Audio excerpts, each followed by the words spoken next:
আসসালামু আলাইকুম গাইস, আপনারা কেমন আছেন? আমরা এক্স সিরামিক্সের টিপ মারার পর জিএম স্যার ডাকলো মিটিং করার জন্য। আমরা সবাই মিলে অফিসের বারান্দায় বসা আছি। এই যে আমাদের বিএসএল গ্রুপের সব ড্রাইভাররা এখানে বসা আছে। আমরা কিছুক্ষণের মধ্যে অফিসে ঢুকবো মিটিং করার জন্য। তা আপনাদেরকে তার আগে বলে দিতে চাই আমাদের ড্রাইভারদের নাম। আপনারা সবাই দেখতেছেন ড্রাইভারদেরকে। এই যে কর্নারে যে নীল শার্ট গায়ে দিয়ে দাঁড়া আছে, ওনার নাম হচ্ছে হান্নান ভাই। দাঁড়িয়ে আছে রাশিদুল ভাই, এই যে জালাল ভাই।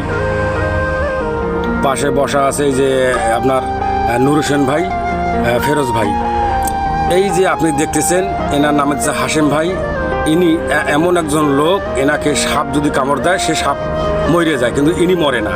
তার পাশে দাঁড়িয়ে আছে বসে আছে লিটন চাচা, হাফিজুল ভাই। আর এরা দুই ভাই হইতেছে বাইরের ড্রাইভার। পাশে বসা আছে ফয়সাল, বাবু ভাই।